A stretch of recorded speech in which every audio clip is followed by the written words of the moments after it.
Hey guys, and welcome back to week 11 of Book Club, and we are here today to talk about The Way of Shadows, the first book in the series of the Night Angel. Sorry, I have to remember these things. It's nice to go back to a book that we first did on the channel, and hopefully we can, talk about this book properly now. Now we have the whole context of the whole story. So obviously the book plot is about Azoth, who is obviously an orphan, who is then to become a wet boy later in the book, and obviously the progression and the motive that he has for this obviously is because Doll Girl, who grows up to become Aline, she gets obviously physically harmed by Rat, which is kind of cool in this series because if you're reading it or you're listening to it, you know that she has been discarded, disfigured. Like she's got a cut from here to like around to here, like that. I think, or that's the way I think it's described. And the X on her lips and an X on this cheek.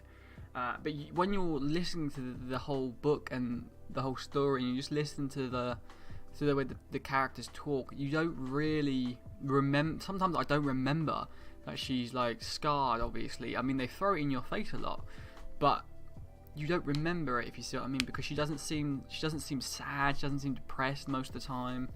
I mean, there's some bits that she does, but hey, what can you say? But yeah, it's very interesting in that sense. We've obviously Azoth is an interesting character.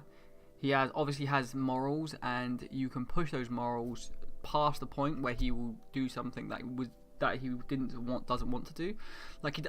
Like in the beginning of the book, Durzo does explain to Mama K pretty well, and so does Mama K, that they don't think that Azoth will kill Rat because he hasn't got that personality trait in him, but because Rat pushed him over the edge, he actually did do it in the end, which was kind of crazy but interesting at the same time. I would like to think that Azoth probably would have made one of the best wet boys in the existence. I wouldn't really call him a wet boy as he is now, just because by the end of the first book, because obviously he hasn't done his thing to the Sakage. And also he hasn't, because I think wet boys are people who are like assassins, but they have special talents obviously, but they've been presented as a Sakage, and they have the vow they take with their talent, which ties into that, so they can't disobey the Sakage, or they can't harm the Sakage, one of the two. I can't remember which one it is. But as that is, it's interesting to see Azoth, who then becomes Kyler, obviously, and I like his relationships with all the other people in the whole thing as well, like Logan and that. And I like the reveal of Rat being Wrath. Is it Rat? He is Wrath. It's not Wraith. It's Wrath. At the end of the book. First time I read the book, I had my suspicions on Rat, obviously, before they revealed it, and I'm guessing most people did, but obviously a lot of people didn't, because I can understand why you did. If you didn't, because it was very interesting to see that happen, the transformation, and then him to pull his hair back, and there's like one's burnt off and one's missing, which is kind of interesting. And obviously it was kind of weird as well, because Durzo, right at the beginning of the book, went into that shack where Rat was being held, drowning obviously, and he said that he saw Rat dead, but he must have not seen him dead, or maybe I don't think it explains it. But yeah, but then it says that the Veermeister? No, the Veer Verd. It's Verdmeister, isn't it? Yeah, that's it, the Verdmeister. Nefdada, I think that's his name. He saves Rat, and it's kind of like, what? Huh? What is going on? It's kind of weird and crazy at the same time, but it's interesting. Maybe he brings him back after they see him from the dead, because I believe that they can do that. Actually, no, they can't do that, can they? It's very hard, but they can. But I don't think that Nephthada would have been able to do that to Rat. But I think it does explain it in one of the later books, which we'll be covering sooner or later. So we'll be able to see that anyway. I'm really interested in the way the story does go, and it's sort of like the penultimate of the story was Durzo v Kyla, obviously. And I thought that was a really interesting part of the book, because it was like master versus apprentice, and obviously the master has over 600 years of experience, you find out, or 700 years, and then Kyla has like just 17, like he's been training. Is he 21, I believe, and he was 15 or 14. Was it 14? It could have been 11. I'm not sure. But he was... let's just say 10 years. 10 years of training compared to Durzo's 700 years of training. Just like, okay. Like, I know that Durzo had to figure all this stuff out for himself and all that jazz. So, you know, it takes a fraction of the time to learn something if somebody is bestowing the knowledge onto you rather than you having to figure out yourself. It's like let's say an engineer is trying to figure out how to use electricity properly for the first time, but then let's say that he wants to teach that to somebody else. It would take a fraction of the time to teach it to somebody else than it would for him to do that again. So that's the reason I would say for that. But 10 years for 700 years, maybe. But mind you, Kyla does learn. Azoth or Kyla, if you want to name whichever one I switch between, does learn at an incredible rate, as Durzo and Mama Kay said, if I remember rightly, which is kind of interesting.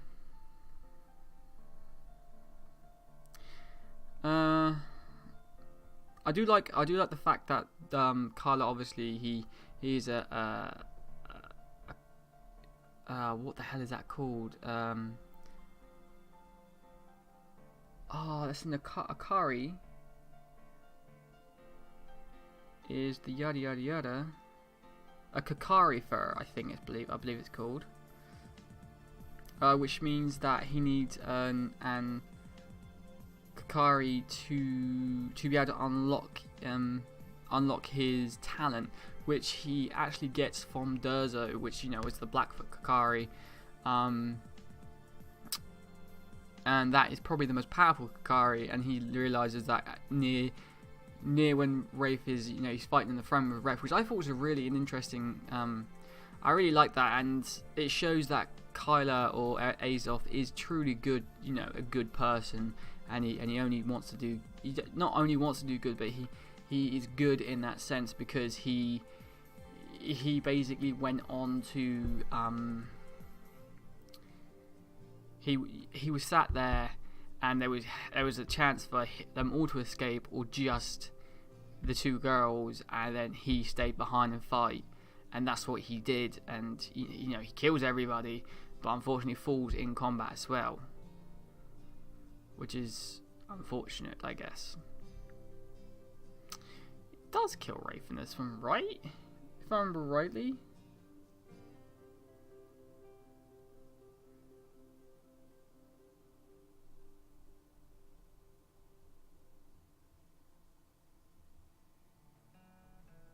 Yeah, he does kill him, and then he meets the wolf. The wolf.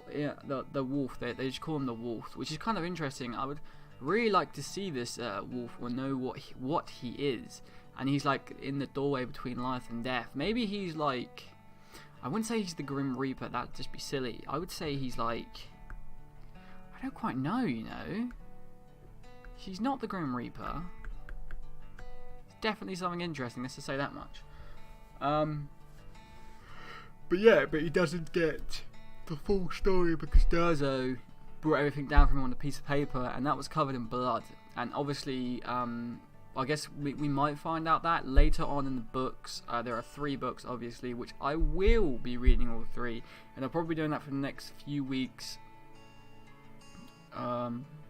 because they're just really good books, and I would really like to share them with you guys, if I'm honest. So yes, is there anything else? Oh, let's just talk about some wet boys at the moment. I mean, you only really see 3 wet boys, I believe. What we hear about 5.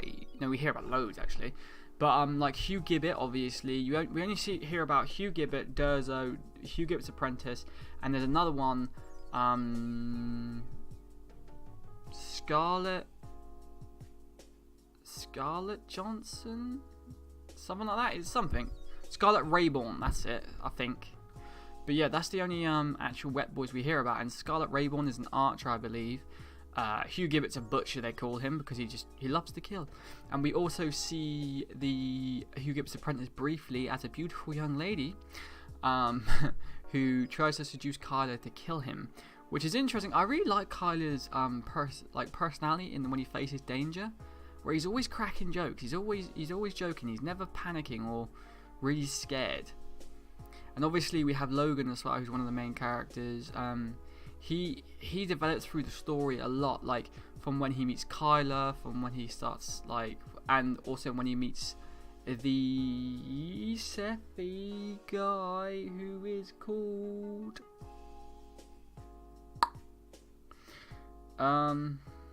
Solent. That's it, Solent. Dragon Age 3 Solent is apparently in this book. So yeah, he uses the almighty powerful sword. I can't remember what the sword's called. Koros, I believe it's called. Or Kuros. Or Kuros. I'm not sure how it's pronounced. But when I'm listening to an audiobook, they pronounce it a certain way, so I normally just repeat it in that way. And obviously you've got the other two as well. So Solon obviously is playing quite a big part with Logan, also influencing him, helping his upbringing, making him do the right choices. And obviously Logan, he has sort of a skew with the world sometimes, and then right at the end of the book he has a choice to either face down guards or go in the mall and try to survive down there until he can find some way out, which he does choose that option, which is probably the correct option, if I'm honest. So also we have obviously Solon and his little band, which is Dorian and Fear, which Fear obviously has gone with Dorian because he wants to be the best blacksmith and weaponsmith and bladesmith to be known. So that's an interesting one, and as he wants to be that, he is taking this travel with Dorian to try to be that. And obviously Dorian's like a prophet, he can see the future. I really like that fact actually, because they balance it really well, because they're like, you can look into the future, but you can't look into your own future, obviously you'll go mad, but you eventually, when you look into the future, you're gonna go mad anyway. So it balances out really nicely. And if you can hear some background noise, sorry, it's just my children going to bed, and they don't like going to bed. A lot of kids don't, and they throw a paddy, but you got to be firm with them, just to make sure that they go to bed at a sensible time, they get their rest and recovery, and then they can learn and be smart during the daytime. But yes, so Dorian, I really like his character, but we'll see what happens with his character, because obviously he can be corrupted by evil like anybody. Same with Fear, the same with everybody else, same as Solon. We don't know what's going to happen when he after all this stuff, because you don't really hear about him. We hear about him escaping with Fear, and he does get away from the Verdmeisters and that, but they leave the sword behind, don't they? And that's literally just in a random Highlander's hands. So we don't know what's going to happen to that yet. But I've obviously read the books before, but I'm not going to spoil that for you. So hopefully it's going to be really cool to see what happens as Kyler has come back to life, and he is going to be traveling or leaving, I think, with Aline, with the little lady, which is, what's her name? Durzof's daughter, which I can't remember her name. because I'm freaking being an idiot. Does say down here. I've got character names up here just so I can try to be a bit more prepared when I do these things. Yeah, I'm not worried, but we know it's Durzo's daughter. But yeah, they're going to go start a new life together apparently, and I think Carla's friend Jarl, who is it's a very tragic story what happened to him obviously when he was younger, and he becomes the head of Zishinga, which it's like you see that rise and fall, and he sort of has that same aspect as Mama K aspect of his life, which is kind of interesting, and I would like to see more about I'd like Jarl to play a bigger part in the book, because he's a very interesting character, and it's interesting the way he says, I don't try to save my soul, I just try to keep it intact. Or it was something like, oh yeah, I try to keep my soul intact in certain things I do. And he's basically saying, well, I can't keep my soul intact all the time, but when I can, I do try to. Which is you can tell he's good at heart, but he's got to do things in his life, and he had to do things in his life which he didn't want to do, which you can respect. You can really respect. So I'm going to stop talking about this book, but I will give this book a ranking of, I would say, easily an 8.5 or a 9. It's probably for me, my personal taste, a 9. We're fast paced moving. We don't sit in one place too long. We move forward with the storyline. There's always new characters being introduced. There's always something happening. Always good intrigue. Always keeps you wanting to listen to more. There isn't a dull character, I don't think, in the book. There's always a character. They've always got history, and the history is always explained normally as well. Whether that's not when you meet them, they don't just go, oh, here's this character, and this is his whole freaking lifestyle. They don't do that. They say this is this character, and this is this is this character, and then all of a sudden there will be a little bit more, and a little bit more, and a little bit more, and it's interesting, and I like it a lot. But yeah, hopefully you guys have enjoyed, and if leave down in the comment section down below which parts of the book you did enjoy. If you didn't enjoy the book, tell me down below as well. If you have any suggestions for books to read in the future, leave it down in the comment section down below. Don't forget to hit a like and subscribe button for more. I do these every week on a Sunday. We are going to start the Scarlet City very soon. I do apologise. I did say I was going to do it at the start of this month, but I have been truly busy, and there will be a video coming out about that today as well to explain what's been going on. So hopefully you guys have enjoyed, but until next time, I will see you later, and peace.